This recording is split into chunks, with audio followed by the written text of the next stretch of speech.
نحمدہ و نصلی علی رسولہ الکریم اما بعد فاعوذ باللہ من الشیطان الرجیم بسم اللہ الرحمن الرحیم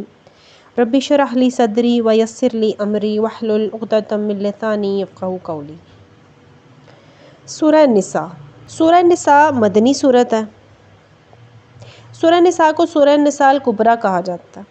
اور اس کے مقابلے میں سورہ طلاق کو سورہ نساء الصغریٰ بھی کہا جاتا ہے پہچان کے اعتبار سے۔ اور اس سورہ میں اللہ تعالیٰ کی رحمت اور اس کے عدل کا اظہار ملتا ہے کہ کس طرح اللہ تعالیٰ نے انسانوں پر رحم فرمایا۔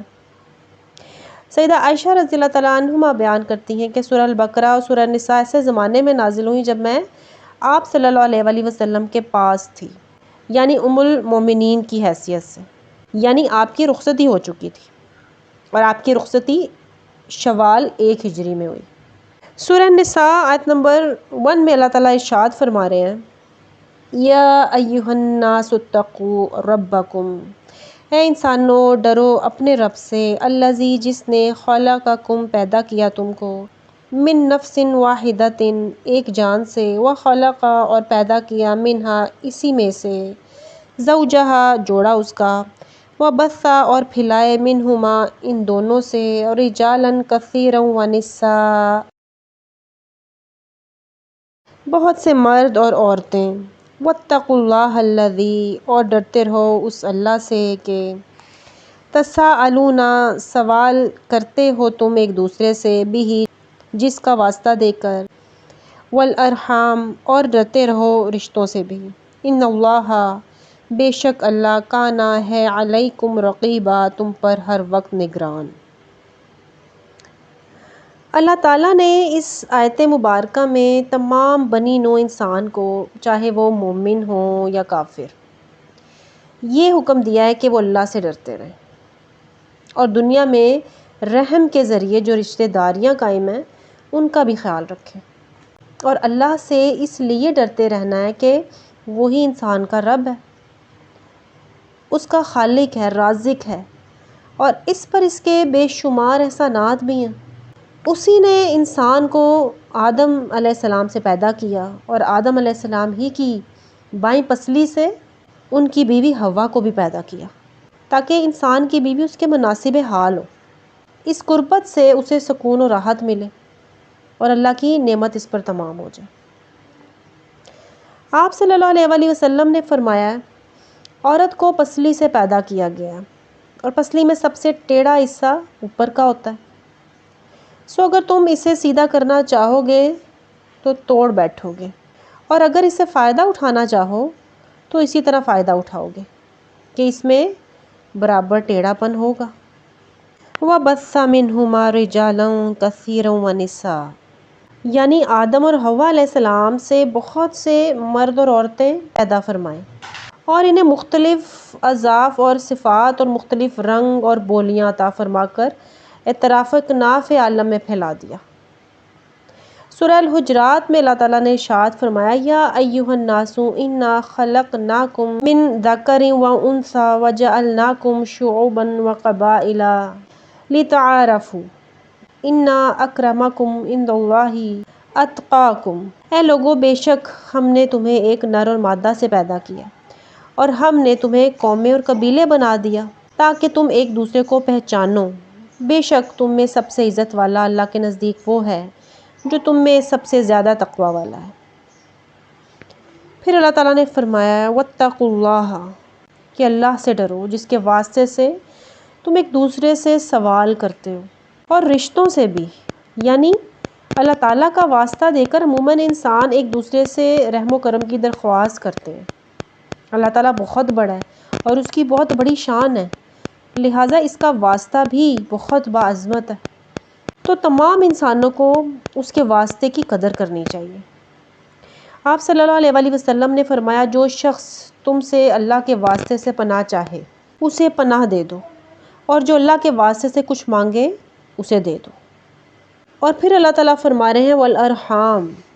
یعنی رشتوں کے قطع کرنے سے ڈرو، کیونکہ رشتوں کا قطع کرنا بہت بڑا گناہ ہے۔ سورہ محمد میں اللہ تعالیٰ ارشاد فرما رہے ہیں فَهَلْ عَصَيْتُمْ إِن تَوَلَّيْتُمْ أَن تُفْسِدُوا فِي الْأَرْضِ وَتُقَطِّعُوا أَرْحَامَكُمْ، اولئک الذین لعنہم اللہ فَأَصَمَّهُمْ وَأَعْمَى أَبْصَارَهُمْ۔ پھر یقیناً تم قریب ہو اگر تم حاکم بن جاؤ کہ زمین میں فساد کرو اور اپنے رشتوں کو بالکل ہی قطع کر دو۔ یہی وہ لوگ ہیں جن پر اللہ نے لعنت کی، بس انہیں بہرا کر دیا اور ان کی آنکھیں اندھی کر دی۔ آپ صلی اللہ علیہ وسلم نے فرمایا کہ رشتے ناطے توڑنے والا جنت میں نہیں جائے گا۔ اور ایک دوسری روایت کے مطابق آپ صلی اللہ علیہ وسلم نے فرمایا کہ رحم رحمان سے نکلا ہے۔ اللہ تعالیٰ نے رحم سے کہا جو تجھے ملائے گا میں اسے ملاؤں گا اور جو تجھے قطع کرے گا میں اسے قطع کروں گا۔ اور آپ نے مزید یہ بھی فرمایا جو شخص چاہتا ہو کہ اس کے رزق میں فراخی ہو اور اس کی عمر لمبی ہو اسے صلہ رحمی کرنی چاہیے۔ سیدنا ابو ہریرہ رضی اللہ تعالیٰ عنہ بیان کرتے ہیں کہ ایک شخص نے عرض کی کہ اے اللہ کے رسول میرے کچھ رشتہ دار ہیں، میں ان سے رشتہ ملاتا ہوں وہ مجھ سے رشتہ توڑتے ہیں، میں ان کے ساتھ حسن سلوک سے پیش آتا ہوں وہ میرے ساتھ برا سلوک کرتے ہیں، میں ان کے ساتھ بردباری سے پیش آتا ہوں جبکہ وہ میرے ساتھ جہالت کا سلوک کرتے ہیں۔ تو آپ صلی اللہ علیہ وسلم نے فرمایا اگر تم ایسا کر رہے ہو جیسا کہ تم نے بیان کیا ہے تو گویا تم ان کے منہ میں گرم راکھ رکھ رہے ہو، اور جب تک اس حال پر قائم رہو گے ان کے مقابلے میں تمہارے ساتھ اللہ کی طرف سے ہمیشہ ایک مددگار رہے گا۔ ان اللہ کان علیکم رقیبا، یعنی بے شک وہ تمہیں دیکھ رہا ہے اور تمہارا کوئی عمل اس سے پوشیدہ نہیں رہ سکتا۔ آپ صلی اللہ علیہ وسلم نے فرمایا اللہ کی عبادت اس طرح کرو کہ گویا تم اسے دیکھ رہے ہو۔ اگر یہ درجہ حاصل نہ ہو تو پھر یہ تو سمجھو کہ وہ تمہیں دیکھ رہا ہے۔ پھر آیت نمبر 2 میں اللہ تعالیٰ ارشاد فرما رہے ہیں وَآتُوا الْيَتَامَىٰ أَمْوَالَهُمْ، اور دے دو یتیموں کو ان کے مال، وَلَا تَتَبَدَّلُوا الْخَبِيثَ بِالطَّيِّبِ، اور مت بدلو برے مال کو اچھے مال سے، وَلَا تَأْكُلُوا أَمْوَالَهُمْ، اور مت ہڑپ کرو ان کے مال، إِلَىٰ أَمْوَالِكُمْ، اپنے مالوں کے ساتھ ملا کر، إِنَّهُ كَانَ حُوبًا كَبِيرًا، بے شک یہ ہے گناہ بہت بڑا۔ معاشرتی قباحتوں میں سب سے پہلے اللہ تعالیٰ نے یتیموں کے حقوق کی طرف توجہ دلائی ہے۔ یتیم کی پرورش کرنا بہت بڑی نیکی ہے،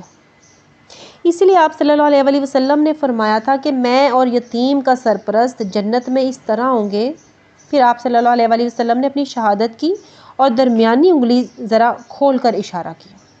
لیکن عرب میں یتیموں کے حقوق کس طرح سے پامال ہو رہے تھے، انہی حقوق کی پامالی کا یہاں ذکر ہو رہا ہے کہ جو چیزیں بطور امانت سرپرست کے پاس ہوتی انہیں واپس کرتے وقت وہ یہ کوشش کرتا تھا کہ اچھی چیز کے بدلے کوئی پرانی اور گھٹیا چیز دے کر خانہ پوری کر دے۔ دوسری صورت یہ تھی کہ کھانے پینے کی اشیاء کو ملا جلا لیا جس میں یتیم کو کم یا نقصان میں رکھنے اور اپنا فائدہ ملحوظ رکھنے کی کوشش کی جاتی تھی۔ تو ایسی تمام باتوں سے منع کرتے ہوئے اللہ تعالیٰ ایک اصولی بات بتا رہے ہیں کہ جس طریقے سے بھی تم یتیم کا مال کھاؤ بہرحال یہ بہت بڑا گناہ ہے۔ حالانکہ پہلے یہ حکم دیا گیا تھا کہ یتیم کے کھانے پینے کی اشیاء اپنی اشیاء میں نہ ملاؤ، تو اس طرح بھی یہ ہوتا تھا کہ یتیم کو بعض دفعہ نقصان پہنچتا تھا، جیسے کھانا زیادہ پک گیا جو وہ نہ کھا سکا اور وہ ضائع ہو گیا، اور پھر چیزوں میں کمی اور زیادتی وغیرہ۔ اس لیے ایسی اشیاء خورد و نوش کو ملانے کی اجازت تو دے دی گئی، مگر اس احتیاط کے ساتھ کہ یتیم کو کسی طرح بھی نقصان نہ پہنچے کبھی۔ آپ صلی اللہ علیہ وسلم نے فرمایا 7 مہلک امور سے اجتناب کرو۔ نمبر 1 اللہ کے ساتھ شرک کرنا، دوسرا جادو ٹونا کرنا، تیسرا ناحق قتل کرنا، چوتھا سود کھانا، پانچواں یتیم کا مال ہڑپ کر جانا، اور چھٹا میدان جنگ سے بھاگ جانا، اور ساتواں یہ کہ پاک دامن مومن عورتوں پر تہمت لگانا۔ پھر آیت نمبر 3 میں اللہ تعالیٰ ارشاد فرما رہے ہیں وَإِنْ خِفْتُمْ، اور اگر اندیشہ ہو تم کو اللہ کہ نہ تقسطوا، انصاف کر سکو تم فی الیتامیٰ، یتیم لڑکیوں کے معاملے میں، فَانْکِحُوا، تو نکاح کر لو تم، مَا طَابَ لَکُم، ان سے جو پسند آئیں تم کو، من نسائی عورتیں، مثنا 2 و ثلاثہ 3 و رباع 4 فَإِنْ خِفْتُم پھر اگر خوف ہو تم کو، اللہ تعدلوا یہ کہ نہ عدل کر سکو گے، فواحدۃ تو بس ایک، او ما ملکت ایمانکم یا پھر جو تمہاری ملک میں ہے، ذالک یہ ادنا زیادہ قریب ہے، اللہ تعولوا اس سے کہ بچ جاؤ تم ناانصافی سے۔ سیدہ عائشہ رضی اللہ تعالیٰ عنہ فرماتی ہیں کہ ایک شخص ایک یتیم لڑکی کی پرورش کرتا تھا،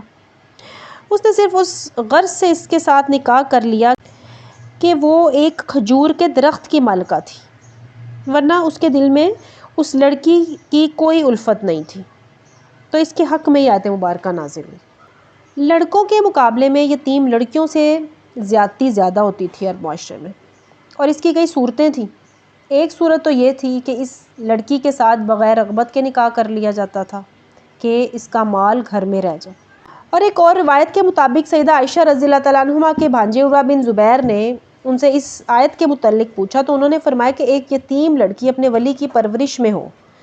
اور ترکے کی روح سے اس کی جائیداد میں حصے دار ہو، اور ولی کو اس کا مال اور جمال تو پسند آئے مگر وہ اسے اتنا مہر دینے پر آمادہ نہ ہو جتنا اسے دوسرے لوگ دے سکتے ہیں، تو وہ اس سے نکاح نہ کرے۔ ہاں اگر اتنا ہی دے دے تو پھر نکاح کر سکتا ہے، ورنہ